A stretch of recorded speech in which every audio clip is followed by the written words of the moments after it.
welcome to politicallyunbiased.com. It's Friday, October the 16th. Glad you could join us. For today's discussion, I want to talk a little bit about Glenn Beck's book that I've been reading for the past few days. It's Commonsense. I must say, it's a great book. And I would recommend it to anybody.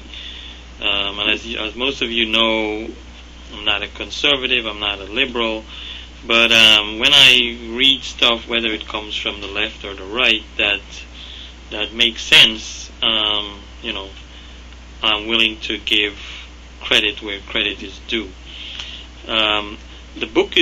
This book by Glenn Beck, Commonsense, is great if you want to understand what are the problems that we face as a nation. I think Beck has a very thorough understanding of where the country is at, how we got here, and where we're heading. Now, the only problem I have with the book is, and Glenn Beck as a whole, he doesn't offer much in the way of solutions, like how to get us out of the problem. And even where he has advocated some solutions, I don't agree with those solutions. For example, in his solutions to healthcare, I'm not sure exactly what he's proposing, but I feel that we should have coverage for everybody in the United States. And I'm going to get into how I think it should be done. But anyway, getting back to his book about the problems we face, he's really covered most of the problems we face here in a comprehensive way. And as I go along, I want to just read some short passages from the book, which kind of struck me. Not really struck me, but which, because I feel that I do have regard for Beck in the sense that he is a bright guy, and he really, most of the times, understands what he's talking about. And again, where I kind of part company with him is his prescription for solving the problems, and I'm going to get into my prescriptions, because I'm not sure that he has a lot of solutions. The things that he's proposing are going to hurt poor people, if you like, from my perspective. Now I don't know what his answer is to that, whether he cares whether it hurts poor people, or whether he says, well, that's the natural way that things ought to happen. I want to quote one part of the book here on page 11, where he says, it is clear that the so-called political experts in Washington, the business experts on Wall Street, and the self-anointed experts of education and society have gotten it wrong for a very long time. They rely on their Ivy League educations, family connections, and misplaced egos instead of listening to the cab drivers, mothers, or plumbers. They pay us lip service while stuffing their pockets with our money, content in their belief that average Americans are too dumb to even notice. Tom Paine wrote, "The cause of America is in the great measure of the cause of all mankind." Now, the first paragraph that I read is reflective of the problem we face. Well, we've been taken over by the experts. You see it on television every day. Experts in terrorism, experts in finance, experts in education.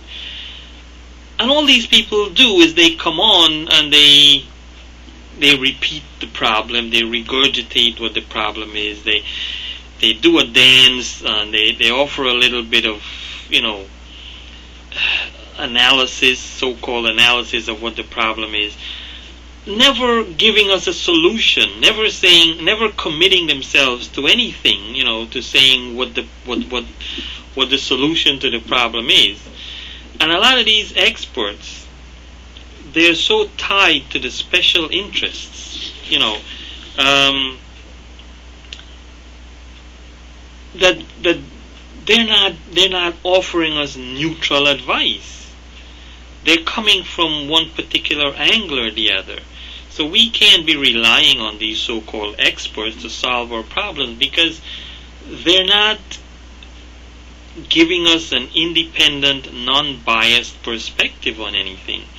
They're either funded by some organization or somebody from left or from right or from some labor union or for some big professional organization. That's where these experts come from. So we can't rely on them. Now, in terms of the people of the United States kind of rising up and solving these problems, again, Beck has it right when he says on page 13, he says, "But are we even capable of maintaining a republic anymore? Are there enough citizens willing to do the hard work that self-rule requires? Or have we become a people who would rather be cared for, fed, clothed, housed, and told what's best for us by a parent-like state? Unfortunately, the evidence suggests the latter." So, even Beck is admitting that the American people or the American voters are not going to wake up and are not going to apply pressure on the politicians to solve the problems. Now, one of the things that Beck doesn't talk about at all to solve the problem is the money in politics. And that's where the problem starts. Now, I don't know what Beck's view of money in politics is. If he has said that there needs to be campaign finance reform, I haven't heard it. But that's where the problem starts. The problem is here's what the problem is. We have the politicians. They want to preserve themselves. They want to stay elected. They want to still be the congressman or the congresswoman or the senator. They want to preserve their position, and they need money to do that. They need money to campaign, because we all know that effective campaigning requires money. I mean, there are very few races, be it from the presidential level all the way down to Congress.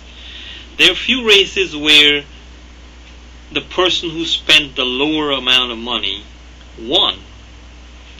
In the vast majority of cases, the person who won the election was the person who raised more money and spent more money, and who got money spent on his or her behalf by these independent groups, whatever they call them, 537 or 501s or PACs, whatever you want to call them. So you have to follow the money. So these politicians, they're being influenced by the money they're getting. And that's what has brought us here today. Now, a classic case, let's take the case of our trade policy with China. Common sense tells us that we're not supposed to be buying so much goods from the Chinese. Our trade deficit is out of control. We're buying 5 times the amount of goods from China that they buy from us. So for every $1 billion that the Chinese buy from us, we're buying $5 billion from them.